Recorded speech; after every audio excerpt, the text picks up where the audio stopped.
फरमाते आना फरतुकुम अलल हौस, मैं पहले इसलिए जा रहा हूं कि हौज़े कौसर के प्याले भर भर के तुम्हारे लिए रख दूं। उम्मत जब थकी हुई जाएगी, प्यास की मारी हुई जाएगी, तो अपने हाथों से जामे कौसर, तो हुजूर रहे तो खैर, मेरा इस दुनिया पे रहना भी तुम्हारे लिए बेहतर और मेरा इस दुनिया से जाना भी तुम्हारे लिए बेहतर। इस हमारे आने से कबल हमारे लिए हुजूर ने दुआएं की और हुजूर अलैहिस्सलाम हमारे लिए पहले तशरीफ ले जा करके वहां हमारे लिए तमाम और इंतजाम फरमा रहे हैं। तो कहा महबूब हम आपको राजी कर देंगे, जिस तरह तुम चाहोगे वैसे ही हो जाएगा। तो उम्मत के लिए ये हुजूर की दिल सोजियां, ये हुजूर की मोहब्बत, अब वही अक्स आप सैयदा सलामुल्लाह अलैहा के पाकीज़ा वजूद में देखते हैं कि सजदे में सर रख करके उम्मत की बख्शिश की दुआएं मांगती, उम्मत की नजात की दुआएं मांगती। आज सैयदा फातिमा तो ज़हरा सलामुल्लाह अलैहा की सीरत पर मुनाकिदा इस सालाना खत्म पाक की मजलिस में, जिसमें बिलाशुबा हज़ारों लोग इस मस्जिद के अतराफ में, जनाजगाह में और जो है वो हॉल और दीगर जगहों पर जितने लोग और सड़कों पर मौजूद हैं, जो मंजर में गुजरते हुए देख के आया हूँ और जो बताया जा रहा है, आज की इस मजलिस में सैयदा सलामुल्लाह अलैहा की रूह को खिराज पेश करने के लिए ये सारे अज़्म करें कि हम हुजूर की उम्मत बनने की कोशिश करेंगे, हकीकी माना में जो उम्मत है और जो उम्मत रसूल सल्लल्लाहु अलैहि वसल्लम है, उसके लिए हमारे दिल के अंदर नरमी, गदास और मोहब्बत का जौहर जो है वो इस तरह परवरिश पाता रहेगा कि एक उम्मत मुस्लिमा का फर्द दुनिया के किसी कोने के अंदर भी दुख में मुब्तला हो तो उसकी कसक हम महसूस करेंगे। अखुव्वत इसको कहते हैं, चुभे कांटा जो काबिल में, तो दिल्ली का हर पीरो जवां बेताब हो जाए। इकबाल ने तो वो आंख की मिसाल दी है ना, मुब्तलाए दर्द हो कोई उज़व रोती है आंख, किस कदर हम दर्द सारे जिस्म की होती है आंख, जिस्म के किसी भी हिस्से को तकलीफ हो तो आंख आंसू टपकाती है। तो हम पूरी उम्मत के लिए, मेरे हुजूर ने उम्मत को एक दीवार की मानद करार दिया, जिसकी जो है वो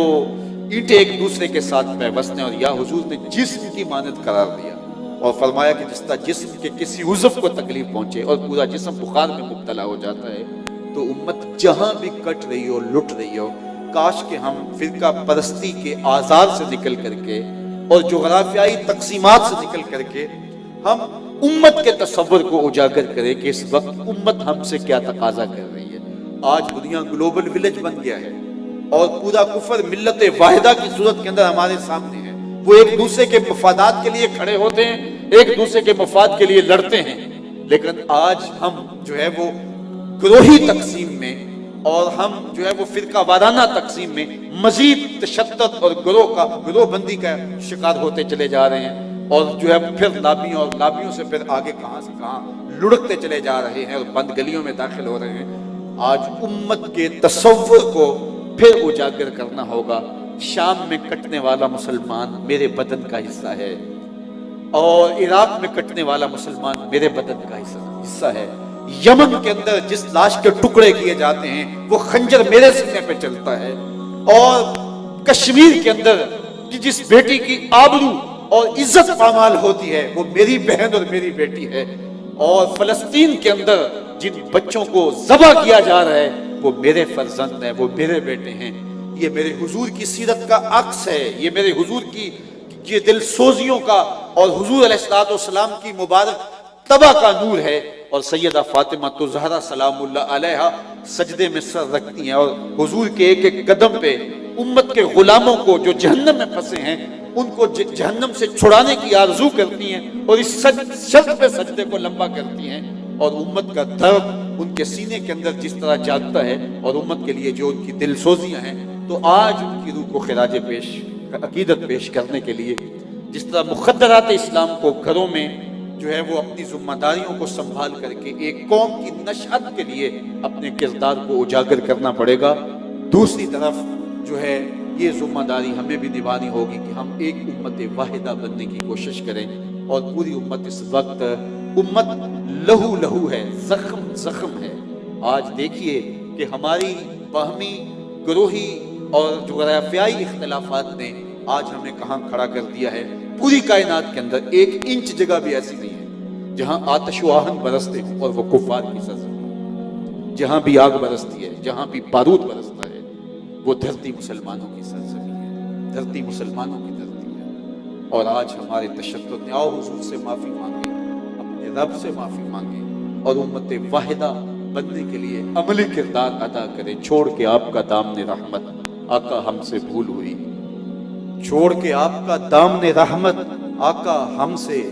भूल हुई, खो दी अपनी कदरों कीमत आका हमसे भूल हुई। देख हमारी आंख मचोली, अपने सीने अपनी गोली, भूल गए हम दरसे अखुवत आका हमसे भूल हुई। बन गए सीमो जर के बंदे, तन के उजले मन के गंदे, लुट गई हमसे फकर की दौलत आका हमसे भूल हुई। दुनिया के ठुकराए हुए हैं, तेरे दर पे आए हुए हैं, खोल दे अपना बाबे रहमत आका हमसे भूल हुई। हमने बुजुर्गों से सुना है, अपने बड़ों से सुना है, उलमा सूफिया ने लिखा है कि जो फरियाद सैयदा फातिमा के जरिए से हुजूर की बारगाह में पेश की जाए वो रद्द नहीं की जाती। तो आओ वसीला ज़हरा से हुजूर की बारगाह में अर्ज करें, आका हमसे भूल हुई, हमें माफ कर दीजिए। हम दोबारा उम्मत बनने की कोशिश में लग जाएंगे और हम अपने बाहमी फरोई इख्तिलाफात को ख़त्म करके, जुग़राफियाई तकसीम से नजरें हटा करके उम्मत वाहदा के तस्वर को उजागर करने की कोशिश करेंगे। ये उम्मत जब उम्मत बन जाएगी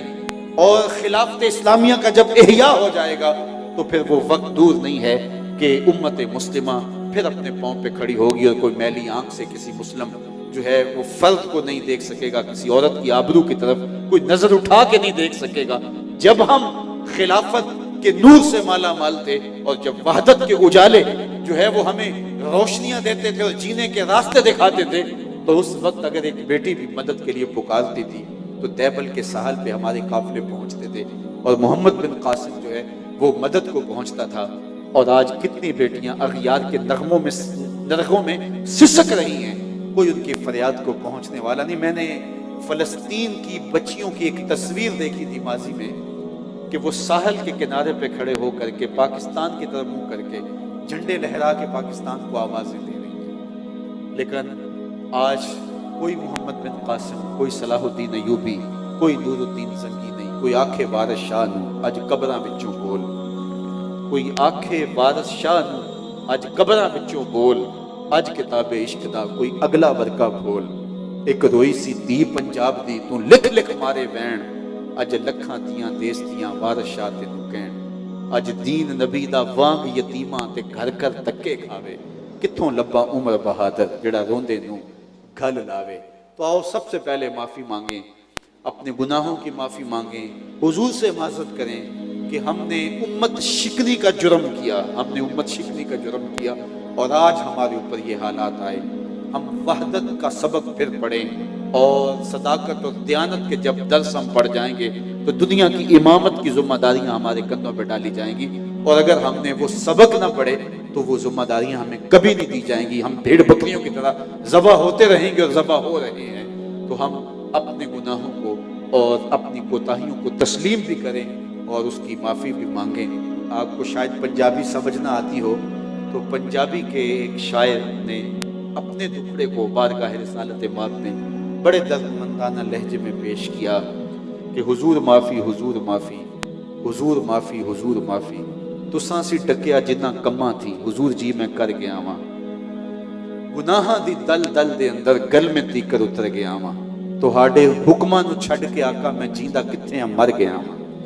हुजूर माफ़ी, हुजूर माफ़ी। तो हम जिंदा कब हैं? हम तो लाशें हैं। हम जिंदा नहीं रहे, हम लाशें हैं जो अपने कंधों पे खुद उठाए फिर रहे हैं। किसी दुनिया के किसी खित्ते में हमारी तौकीर नहीं, हमारी कोई इज्जत नहीं है। क्या मुसलमान यूं हुआ करते थे? क्या मुसलमान की ये आबरू हुआ करती थी? तो जब हम अपने असलाफ से रिश्ता तोड़ लेंगे और उनकी तालीमात से रुख मोड़ लेंगे तो फिर वही होगा जो हमारे साथ हो रहा है। तो आइए आज सैयदा सलामुल्लाह अलैहा, सैयदा ज़हरा सलामुल्लाह अलैहा के यौम सईद के मौके पर आज उनके तज़किराए नूर के झुरमट के अंदर हम अपने गुनाहों का इतराफ़ करके अल्लाह से माफ़ी मांगें और हम अज़्म करें बिलखुसूस मुक़द्दरात इस्लाम एक नई कौम की तैयारी के लिए एक जद्दोजहद का आगाज़ करें, एक कदो कावश अमल में लाएं और घरों में सिमट के अपनी नस्ल, उसके जो अमानत दी गई है औलाद की शक्ल के अंदर, ये उसका माँ की गोद ही पहला मदरसा है। तो इस दर्सगाह की जो तालीम है वो खूबसूरत होनी चाहिए, क्योंकि माँ जब सिखाती है, जो माँ तालीम दे सकती है वो किसी और दर्सगाह से नहीं मिलती। इकबाल का एक लहजा देखिए कितना दिल आवेज है, ये फैजानी नजर था या कि मकतब की करामत थी, सिखाए किसने इस्माइल को आदाब फर्जंद दी। आगोश